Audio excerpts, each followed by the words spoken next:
शास्त्रों में नाम है कन्या प्रतिग्रहण और समाज में क्या प्रचलित है? कन्या दान। दान का जो अर्थ है वो मैं आपके सामने रख रही हूँ, उसको किसी भी चीज के साथ लगा लीजिए, वो वही अर्थ है।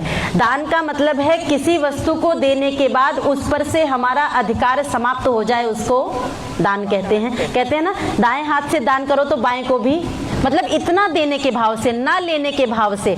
आपने धन के साथ लगाया दान अर्थ तो अच्छा लगा, किसी वस्तु के साथ आपने कहा दान कर दिया तो अच्छा लगा। अब ये शब्द उठा करके आप कन्या के साथ में लगाइए। सभी बेटी वाले बैठे हुए हैं, जैसे आपने बचपन से पुत्र को पाला है वैसे ही पूरे नाजों से बेटी को पाला है, फिर दान अर्थ वही आप कन्या के साथ में लगा रहे हैं, वही अर्थ है। क्या माता पिता का अधिकार बेटी पर से कभी भी समाप्त हो सकता है? कभी होता भी नहीं है। क्या शिवानी का रिश्ता नहीं होगा बाद में? होगा।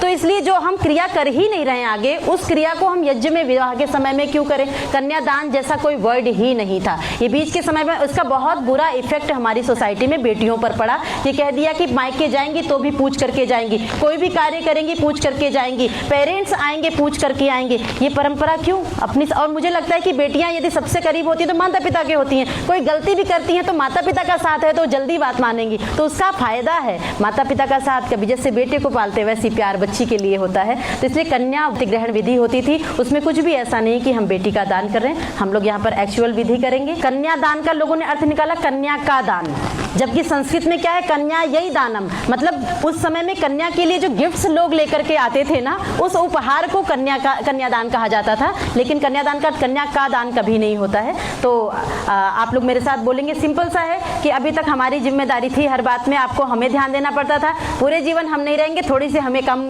जिम्मेदारी दीजिए। अब आप दोनों को जीवन साथी के रूप में एक साथी हम दे रहे हैं, इसलिए माता पिता हाथ मिलाते हैं। आइए आप पेरेंट्स मेरे साथ बोलेंगे, बोलिए ओम।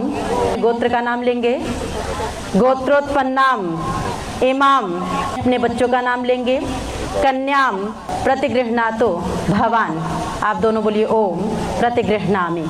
हाथ को मिला दीजिए, दोनों का हाथ, हाँ इनका पलट दीजिए, उसमें मिला दीजिए, हाँ पलट दीजिए, हाँ हाथ रखिए, पेरेंट्स हाथ रखेंगे। ओम जराम गच्छ परिधत्स्व वासो भवा कृष्टि नाम विशस्ति पावा शतं च जीव शरदा सुवर्चा रयिं च पुत्रान् अनुसंवेयस्व युष्मतीदं परिधत्स्व वासः।